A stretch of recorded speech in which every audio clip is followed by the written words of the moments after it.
OK, Pete. Prince Harry has been ordered to pay the Mail on Sunday £50,000 after losing a liable court battle. Is it true or is it false? It just kind of shows it yet again. Prince Harry, I don't think he really knows what's going on around him. Because he keeps losing these legal battles again and again and again. And he just keeps trying his best. And I'm like, at some point, Harry, just give up. It's like, was it South Park did that worldwide privacy tour when they went round with placards saying, give us our privacy, give us our privacy. We want our privacy! We want our privacy! Brilliant. Best skit ever. Yeah. But saying that, you know, she hasn't written a book yet, we know Prince Harry did not write those books, don't we? Meghan was all over it. But I just keep thinking, Harry who? You know, maybe he needs to go in the jungle and get relevant again. Yeah. I'll tell you what was interesting about the book Spur. You knew Harry didn't write it because it wasn't Beano, Dandy. I mean, these people are pathetic, aren't they? I mean... Well, I have stripped Harry of his title. Oh, hang on. You're saying... people who have titles but don't sit in the House of Lords are a waste of time. As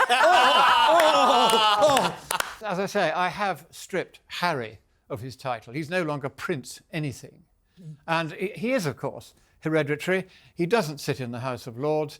He's in America now, and that's really where he should stay. And of all places, in California, which is a fate worse than death. That's very true. What about the damage he's doing to the royal family? Because it just seems to me that they trade off membership of the royal family. They're just parasites, aren't they? And the thing that upsets me more than anything else is that she has successfully persuaded the entire world that Britain is full of vile racists, that all of us are racist, all of us hate black people, and I think she's succeeded in convincing the world of that. The awful thing is that Prince Harry, as he once was, he is no longer, is a relative of mine.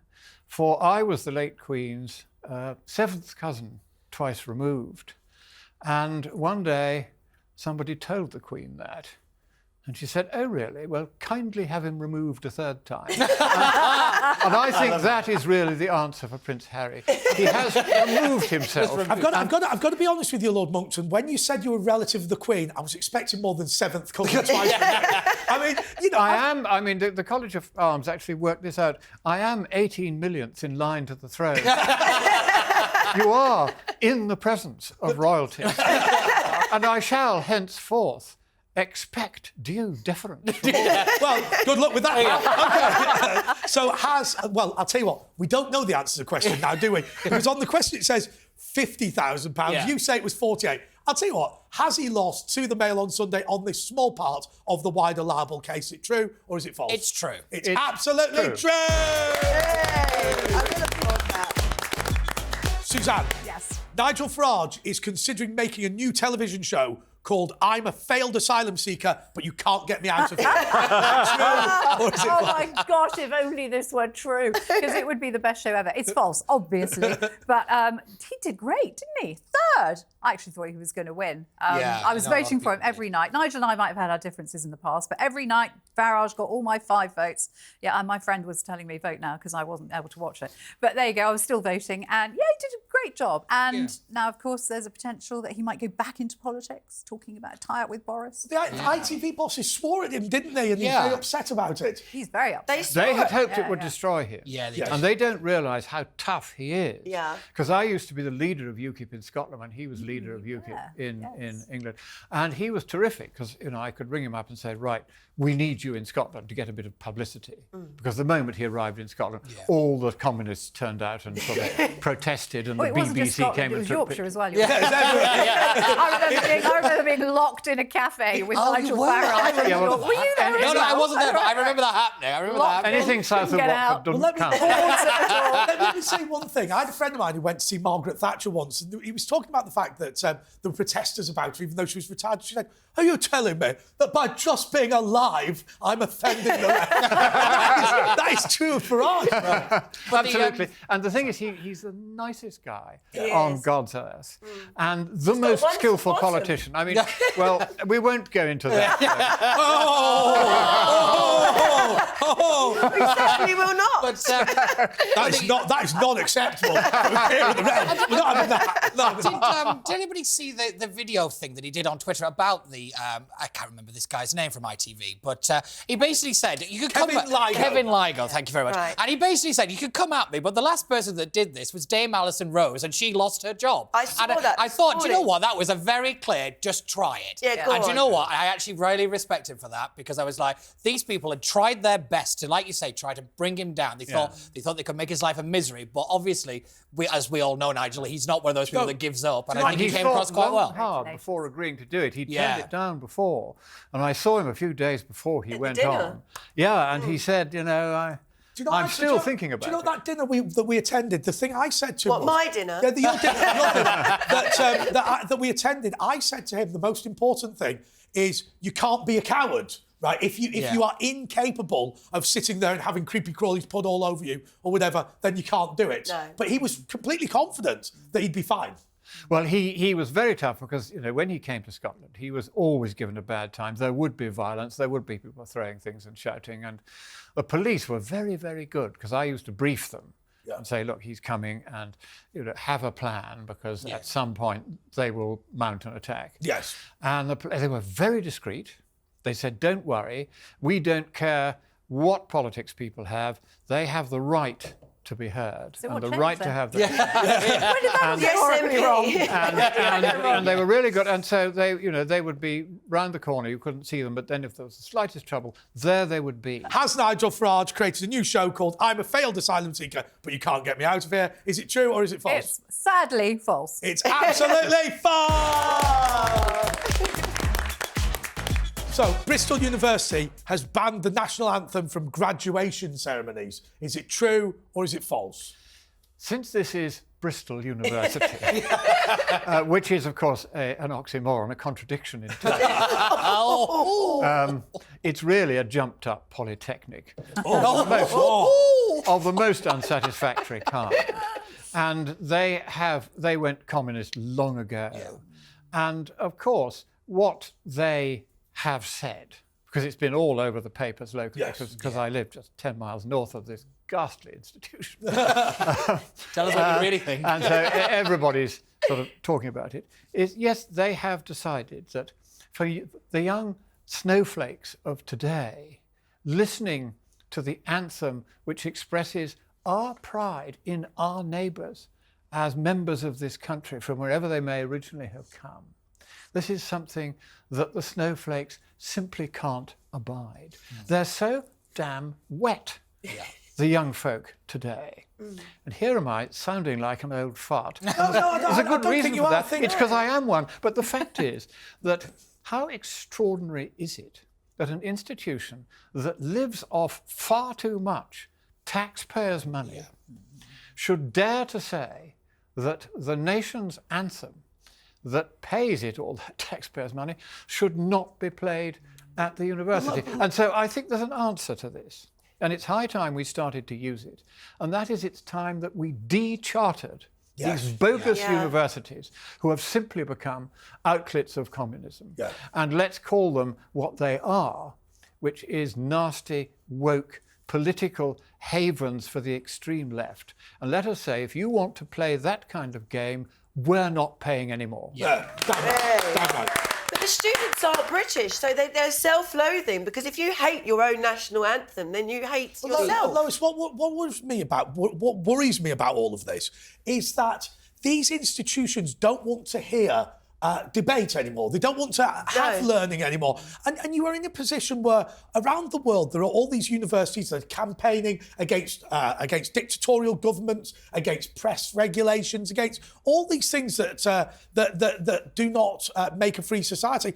And yet we have a government trying to force universities to believe in free speech. It's madness. What I was going to say is you end up with extremely strange situations where free speech is not allowed, yet you're allowed to call for the genocide of the Jews, and that's okay. Yes. You've got the universities and colleges in America that have been openly saying that, it depends on the context whether it's okay to say that threaten Jewish students with the genocide of them and all their people. This is the bit that really annoys me about what Bristol have said is it's not the fact... I don't really care if they play the national anthem or not. It's the excuse they gave is but it's you not... should care.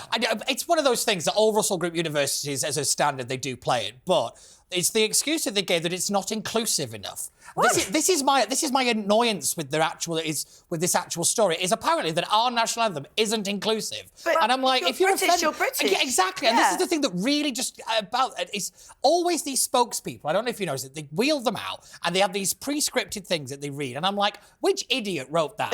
Because honestly, it's just riling people up. And I completely agree with Lord Monckton. It's about time we decharted and defunded a lot of these universities. Susan, is it now unpatriotic to be patriotic according to the woke left? Well, I don't know about that, but I can tell you what, it sure as hell is not inclusive to be so exclusive. Yeah. And that's the problem. I think you've got all these inclusively agendas that just basically push aside anybody that they don't like who doesn't seem to be in with the current woke bit of thinking. It's a total opposite of inclusivity. When did you last hear of any useful research coming out of Bristol, so-called university? That's not very inclusive. Yeah.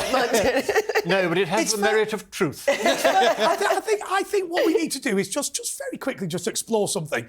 How long have you had a problem with Bristol? I feel like, he's been holding on to this for a while. It's clear to me that this incident with the national anthem wasn't their first offence in your eyes. Let us just say I think just that, existing was their first. let us just say that it never really has been a real university, it. but it has a reputation locally for being so impossibly sort of communist far left that it is a standing local joke. Oh, okay. And so they're all the flipping same. That's the point, isn't it? That all these universities are exactly the same. I don't think it's just Bristol.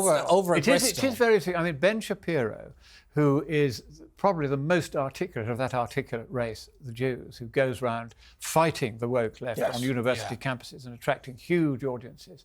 He went to the Oxford Union the other day, and afterwards he was asked, how did it go?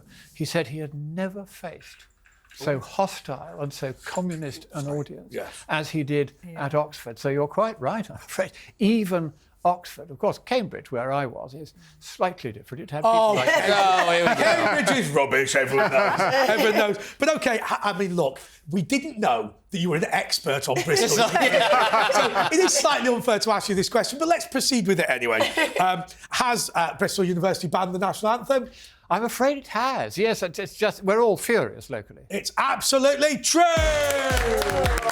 Actually, I know, Now, everyone, we've got a bonus question. Oh. The first person to shout out the correct answer wins a bonus point. Ooh. I'm going to give you a clue. The question's not very difficult. The question is, which newspaper ran an article saying the university was right because the national anthem was... The Guardian. Didn't even get to the end of the question. The Guardian described it as ponderous rubbish. OK. The Grawny ad, as it's known, private eye. That was because of their reputation for spelling mispronunciation. errors, that's right. And of course, they're communists. Why should they bother? To do mere spelling is for the bourgeoisie. Which they ironically can't spell. Oh, I love the way it's got elitist. Really, like anyone went to a polytechnic and sod off now, right? Okay. Right. Oh, I'm sorry. Stephen Fry, he said, you can't make it like QI. OK. Actually, you're now outstripping QI in viewership, so just keep up. We outstripped Newsnight when we got to 60 views. OK. But the things about Newsnight, they've got more staff than they've got viewers. That's amazing. Amazing. Thank God nobody watches it. That's all I can say. OK.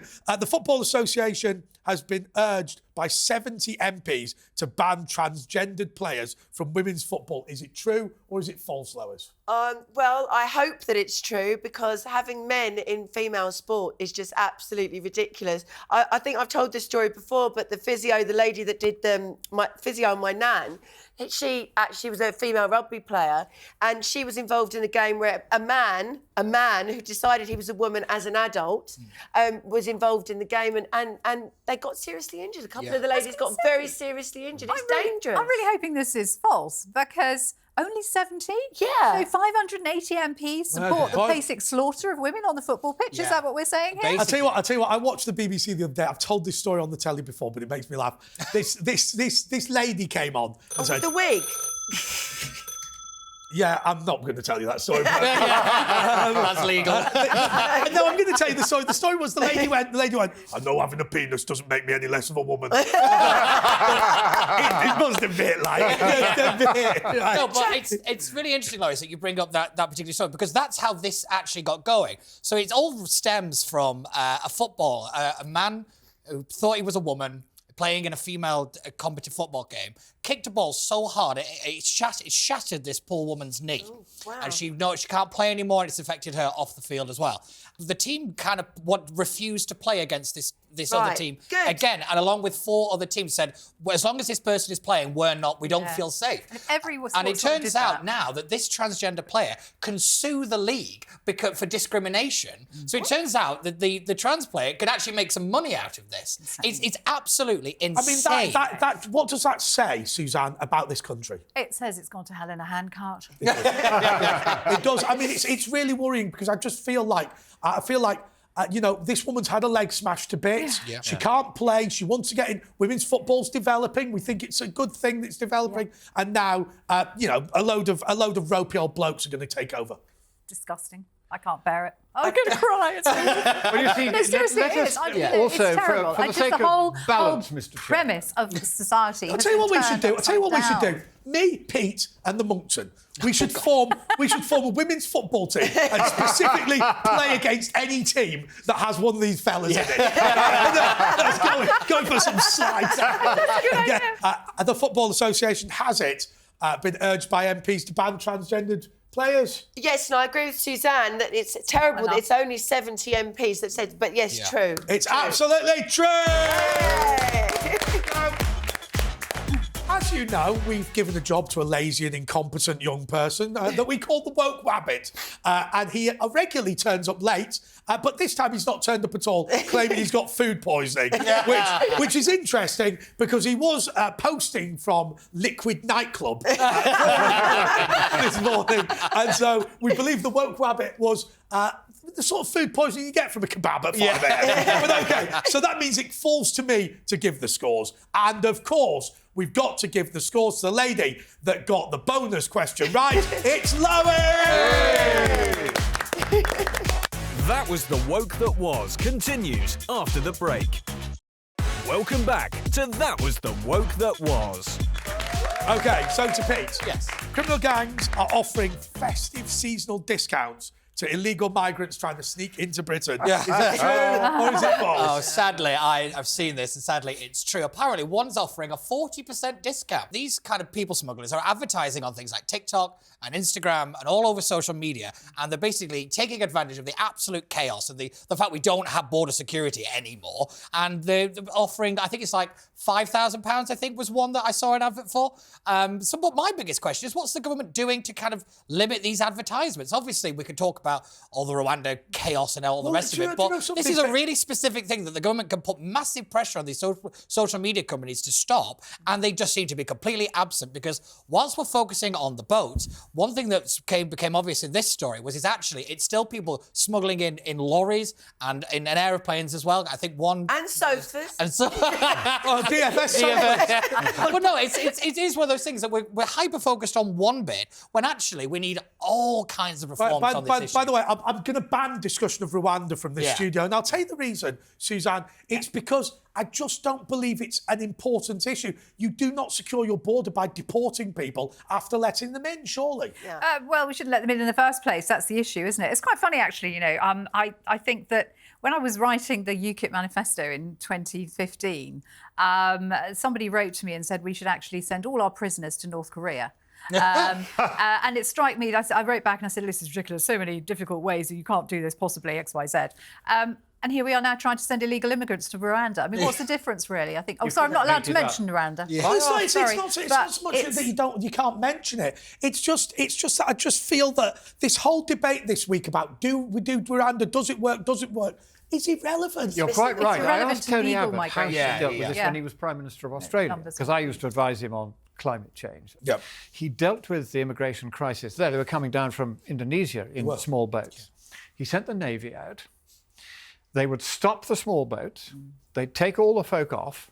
They'd patch up the boats because they often used to damage them so they couldn't sail them back. So they would repair them. Right. They would then put them back on the boats with just enough fuel to get them back to where they came from. They would say, that's the way you go. You've been tagged, all of you. If you reappear, you will be shot. Now push off. You will be shot? He said, oh, you old softy. He said they never had to shoot anyone, of course, because the people who were being transported by the people smugglers said, we don't want to risk it. Take us back to Indonesia. And so after 2 weeks, they stopped it dead, and they've had no problem since. Can I just ask, Suzanne, do you think it's actually a serious thing? Hang on, phone's ringing.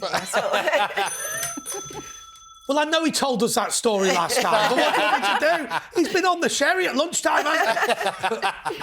I don't think the Rwanda thing was ever going to happen. I think it was, a pie-in-the-sky thing they just come up with, a distraction while they just continue with business as usual. I think you're absolutely right. For me, the Rwanda policy, as I said, was completely never going to work. Yeah. So what happens is it has been a smokescreen, though. Well, we've all been focused on these 50,000 people, mostly young men with nice trainers and nice mobile phones, apparently refugees, but there you go, that's the way they are, coming in on boats. Illegal migration's up to 745,000. Ludicrous. And live births last year were only 600,000. Compared to that is nothing. So more people came to this country by illegal migration, or actually, I think legal migration is 745,000, than were born here. Let me ask you this, just a serious point. How would Margaret Thatcher solve this problem as she I can tell you how she did solve it. Go on. Because she arranged for a question to be asked in Parliament about what are you going to do to stop illegal immigration. And if you go onto YouTube and just look at her answer, it was classic Margaret Thatcher. If they dare to try to come here, they will be dealt with firmly. They will be uncomfortably imprisoned. And then when we've finished dealing with their false claims, they will be sent straight back where they came from. Nobody dared to come. No, because it was Thatcher as opposed to the kind of slightly less powerful man we've got in office at the moment. Who has far more balls. The blobs are now in control. I mean, Rishi Sunak is never going to. But that begs the question. It begs the question as to whether these people in politics today secretly want uncontrolled immigration. I mean, well, the left do, of course. Yes. And the trouble with Sunak is that he's not really used to running a country. And he hasn't realised that what you have to do to get this under control is to simply repudiate, which he can do without having to go through the House of Lords, which is his big obstacle now. He can repudiate by the exercise of the royal prerogative all the refugee treaties, or those aspects of them, which are these people smugglers are taking advantage of.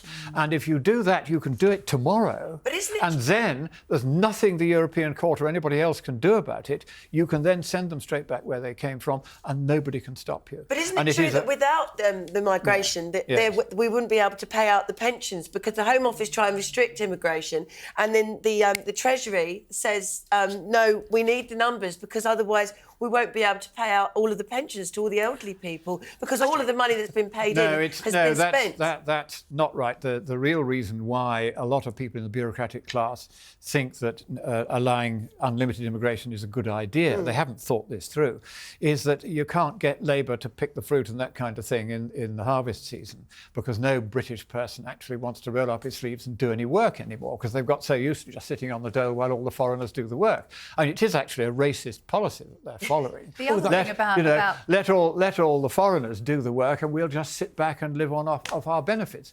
And it's time, frankly, that this was stopped. Up their arse and that they should get on their bike, as Norman Tebbit used to say, and go and find some work. Absolutely. Don't expect the taxpayer. Well, that's the other thing about the the huge amount of immigration that we've got. It's actually masking the number of people that we've got living on benefits and not working. That's the point. Because Suzanne, the population has gone up so much, particularly in some of the major cities, that the numbers are actually staggering, but it doesn't look quite so Suzanne, bad. what shocks me is, first of all, we've got these people who say, I don't want to do this job, I don't want to do that job, I've got a thyroid problem. Thyroid problem.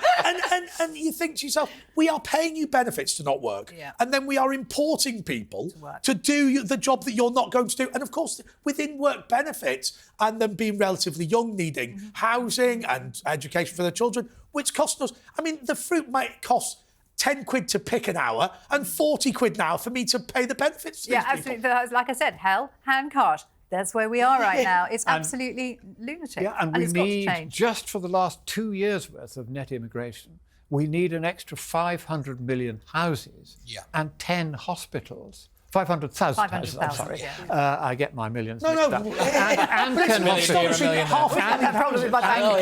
a dozen schools. And, of course, we are not building the new infrastructure at the rate that matches the immigration. That's what the bureaucratic class doesn't understand, that you have to, if you're going to have these huge numbers coming in, then you're going to have to build over the green belt. You're going to have to concrete everything. You have to build more roads, doesn't affect them in Primrose Hill, though. No, that's the point, isn't it? Up on Hampstead Heath, they're fine. It's the younger generation looking to rent, who can't find a place to rent and can't afford to rent. And that's because we've got about 5.5 million rental houses across the country, and it's stayed the same since 2017, but we've had 2.1 million more people come into the country in that time. And what does the government do? It now imposes so many taxes, restrictions and regulations on anyone who thinks of renting a house, but everybody's getting out of the business. Because my lovely wife said, why don't we do a bit of this?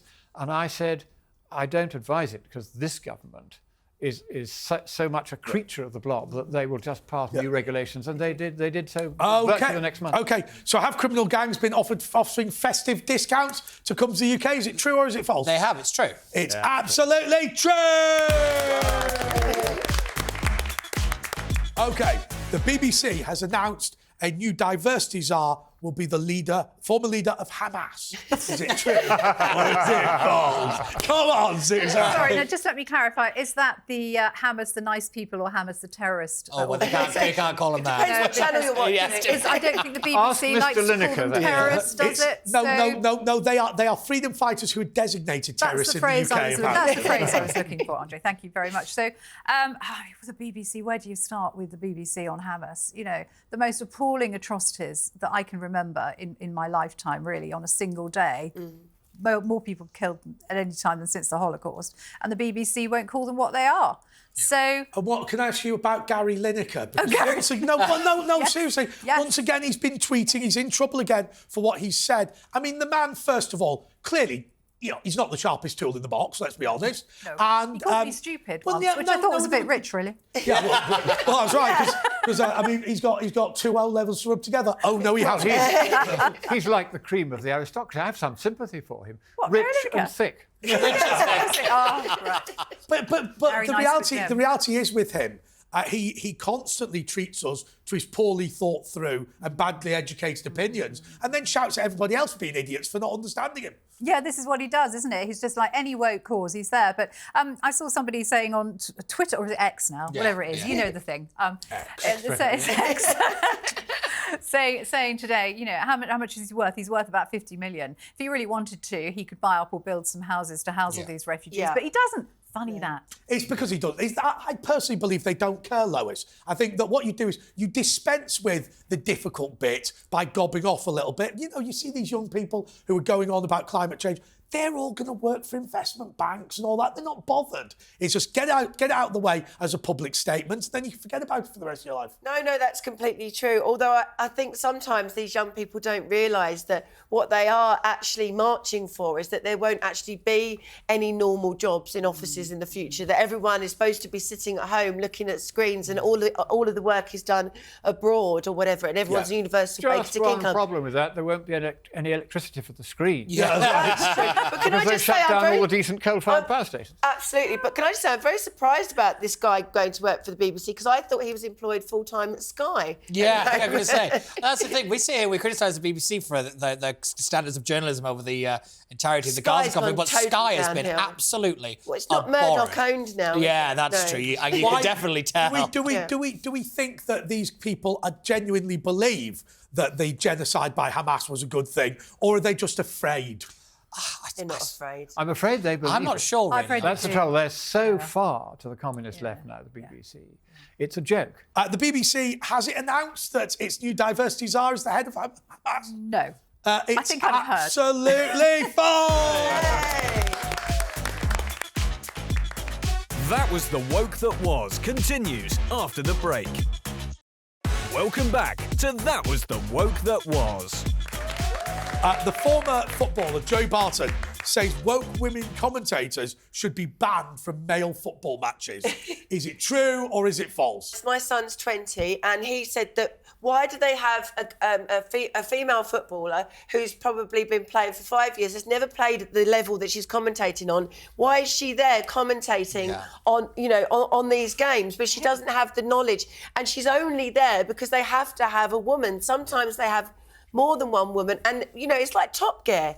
They got rid of them because they weren't woke enough, so they've lost all their audience. What they do with a lot of these TV shows, and I've watched this on the BBC, that what they'll do is they'll bring in female presenters, the viewing figures will go down, and then they'll say, well, it's a bit too expensive, so we've got rid of it. And actually the reality is there are just some shows that male commentators are better at, and some that female commentators are better at, surely. I don't know that I agree. So when I worked at BBC Radio Shropshire, I worked with a great woman called Eleanor Oldroyd, who was passionate about sport, one of the few women I knew who was passionate about sport, and she went on to have a very successful career with the BBC as a sports commentator, and she was absolutely brilliant. And I absolutely take my hat off to her because she made it in what was absolutely then a man's world. But the answer is that she was very good. The best person to do the job should do the job. Yes, absolutely right. I should be the presenter of this show.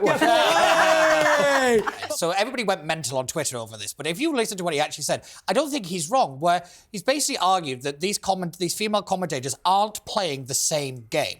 That was his point. He's saying that it's the same sport. It's the same sport, but it's not the same game. Yeah. And if you've ever played any kind of competitive sport, most professional athletes would tell you there is a fundamental difference between the men's game and the women's game. Yeah. I'll go back to an interview that Serena Williams once gave in America, where she was asked, I think she'd just become the world number one, and she was said, oh, would you play any of the men? And she said they would wipe the floor with me. Yeah. And she just said it's not the same game. And this is like one of the most top female athletes in the world, and she openly said that. I know this was quite a few years ago before all this stuff started to kick off, but I always go back to that interview and I was like, this is a world number one of the best athletes. I think I watched her play at Wimbledon, and she's a phenomenal tennis player. But the fact that she was just open, she just went, don't be stupid. It was the fact that she actually got annoyed at the question that I found interesting. Commentating is different. Yeah. Commentating is not doing it. So, for instance, we've got Annabelle Croft.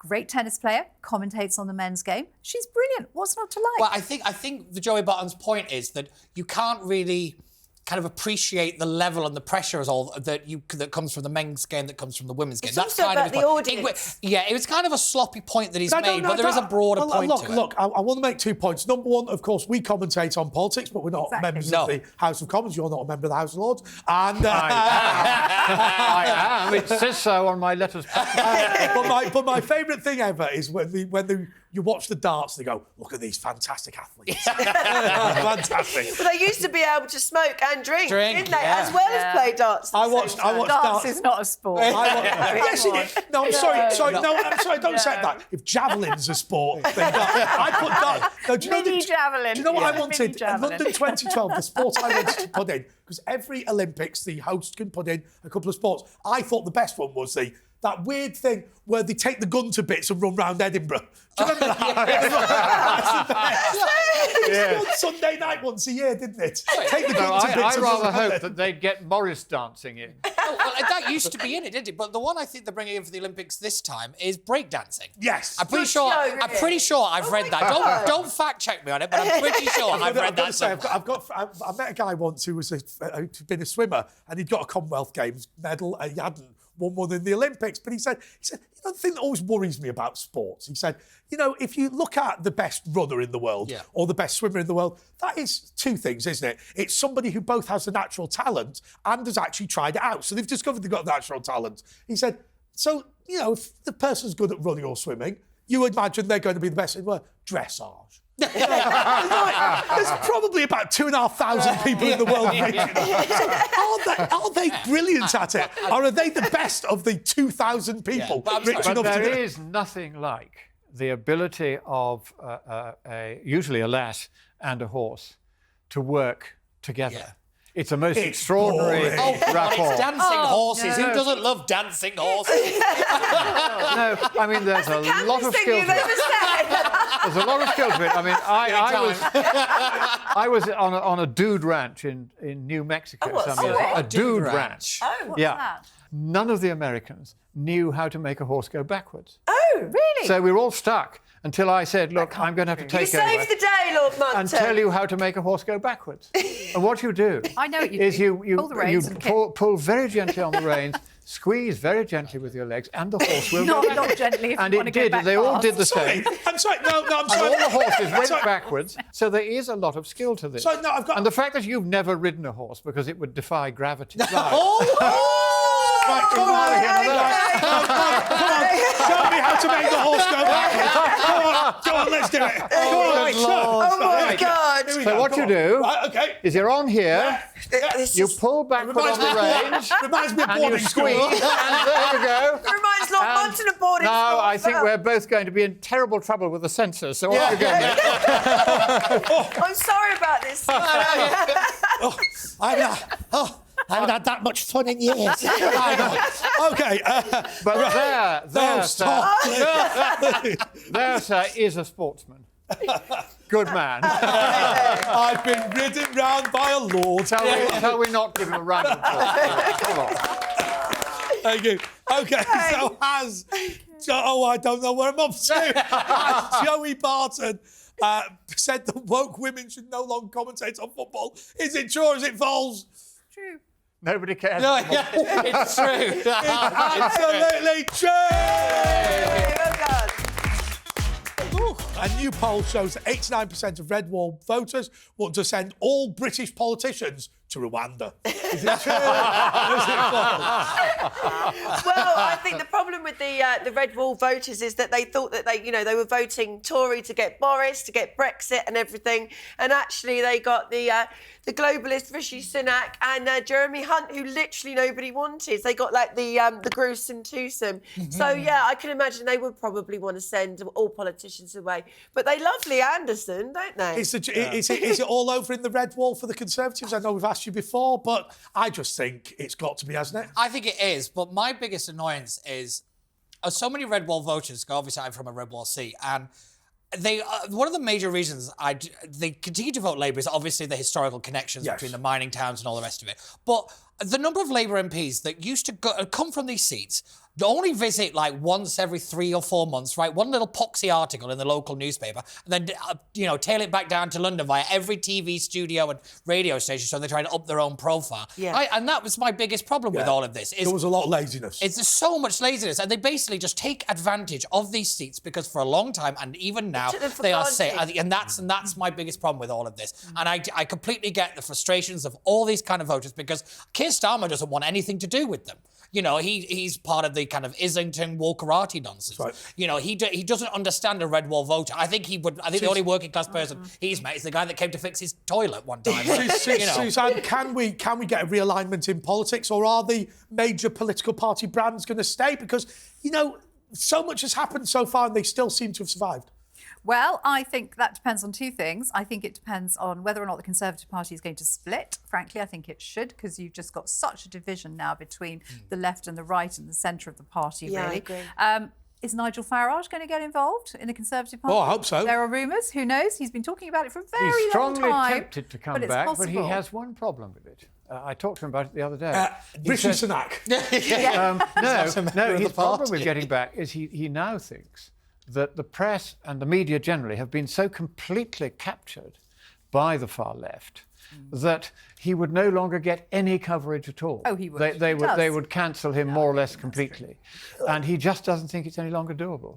But to go back to the question about Rwanda and sending politicians to Rwanda, I mean, just bide your time, guys. It's going to happen anyway. Because how many times have the Home Secretary visited Rwanda? 3 times? Yeah, that's right. How many migrants have gone? I know. We've sent more Home Secretaries to Rwanda than asylum seekers. That is a brilliant fact. We've got to, do you know what we should do? In edit, we should try and put the fact up at the bottom. Britain has sent more Home Secretaries.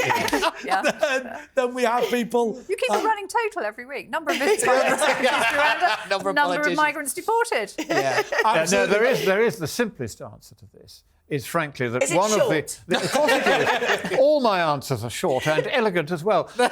No, what we should do is abolish the House of Commons. Well, I know that's not true, but, you know, let him go. Let him go. Be all right. Abolish the House of Commons and transfer all government into the hands of the hereditary peer. Yeah!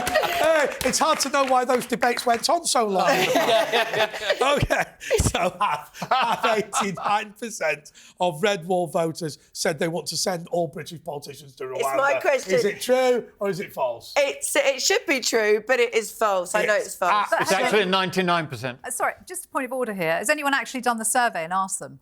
Because I think if you did, I will tell you something. Do you know what we're going to do, Suzanne? To be fair, we're going to put that to one side. We're going to come back next week, and I will personally phone a group of people in the Red Wall to see whether we'll get some polling at done. the moment we consider to be false, but might well be true. So at the moment we'll say it's false. Right. And it's from the upper lip, isn't it? It's from the Upper Lip website. Yeah. OK. So to Pete. Yes. Anne Robinson is dating the Queen's ex-husband. Is it true or is it false? That's not Do you something know, you hear I saw this on Twitter and I thought this was from the Upper Lip. I've been you? so perplexed by this programme that I don't know the truth anymore. And it turns out that this is true. I would love to know how those two met. I don't know much about the relationship or anything, but apparently... So is it Parker Bowles? Yes, so yeah. But one thing I didn't realise, I It's Andrew Parker Bowles. It's Andrew. Sorry, I keep thinking... Sorry, when I read this, I was thinking... Sorry, I thought Her Majesty Queen Elizabeth II. No, Andrew Parker Bowles. Yeah. And, you know, and I didn't realise that Camilla had 2 kids of her own.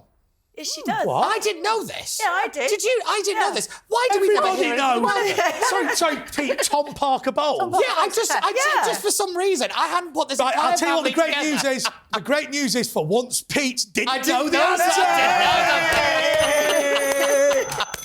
It's Tom Parker Bowles saying, "How dare you ever got me for not being famous enough, you absolute Wigan Robin." Okay. But I think apparently the palace has said that Camilla and Charles are very happy about them getting together. I think they joked about double dating or something from the article that I read. But Don't expect to see things like the Queen's ex. It sounds like Jeremy Kyle. She went, I've taken you on, but you were the weakest link. Yeah, I know. I wonder how many of those jokes. I thought there might have been like a witty headline in the Daily Mail about that, but I don't remember seeing it. But yeah. Okay, so is it true or is it false? It's true. It's absolutely true! OK, Suzanne. Kim Jong-un has offered to take British migrants if the Rwanda deal cannot be sorted. Is it true or is it false? Kim Jong-un, what's he going to do? Eat them? Do you reckon? Wow. That would be great. My favourite. That would stop them coming over. My favourite Kim Jong-un incident was when he ate so much cheese he got gout and couldn't walk. That was genius. Yeah, it's only because you can relate to it. Maybe. My feet are all right now, I've got my Jordans. Maybe when I said earlier that the fact we couldn't send prisoners to North Korea was... Yeah. Maybe I was wrong. See, this is what this show does to you, Suzanne. Like gosh. No, but sorry to interrupt. But the one thing I do know about Kim Jong-un when it comes to this is he went on North Korean TV the other day and he started crying, begging women to start having more children because of the rapid depopulation in North Korea. Starved them all to death. I know, I don't think his self-awareness isn't great. Let's be honest. But no, apparently he started to physically break down and everything. So the most insane one is his sister. Do you remember when he kind of disappeared for a couple of months and everybody thought his sister had kind of bumped him off to try and take control, and then it turned out that they were suddenly stood next to each other and there was a real tension in that, and the international community was like, what's just gone on there?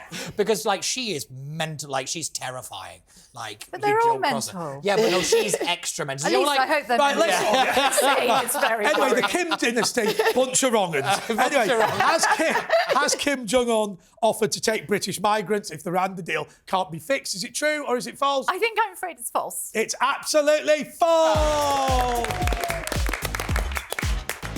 This next question is the last question, and it goes to Lord Monckton. The Labour MP, Chris Bryant, has blocked Pete Barnes. Is it true or is it false? Well, if he had any sense, he'd have blocked him. After all, Pete Barnes is on the wrong team here, is he not?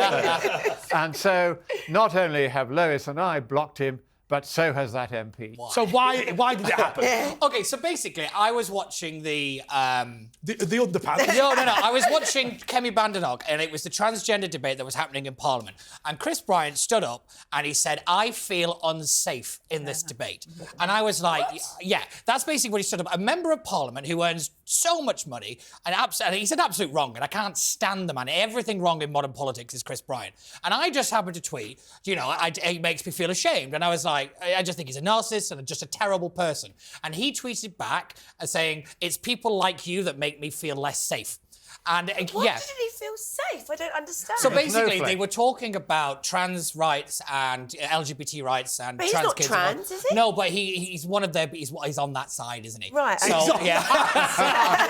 He's on the team. You know what I mean? And he was basically arguing that this debate was, he didn't like what people were saying. He didn't like that there were so many kind of anti-LGBT people or whatever. It was all nonsense, and he just stood up there saying, "I feel unsafe," and it just struck me as just the most narcissistic comment, and it's just a bit of a wuss. And I was like, what I found really interesting is he said this thing, obviously, and then Kemi Badenoch went back to the dispatch box and said, "Do you know what makes me feel unsafe? The LGBT kids that got taken advantage of at the Tavistock clinic." Wow. And she floored it. Girl. I tell you right now, I have never been on the Kemi Badenoch train, but her performance at that debate, I think we're looking at a future Conservative Prime Minister in her. I genuinely believe that. Okay, well, the question's pretty obvious. Did Chris Bryant block Pete Barnes? Is it true or is it false? Yes, it's true. It's absolutely true! So now it's time to work out who the winner is this week. And I have to say, because I'm contractually obliged to say it, I literally have to say, I'll give it to you, Monckton, if you ride me off like a horse. Here we go, get that. Oh, Lord. Come on now. So, that big thank you to Mike and Monckton. Thank you to Lois Perry, Pete Dalton, Pete Barnes, and Suzanne Evans. Oh, my God,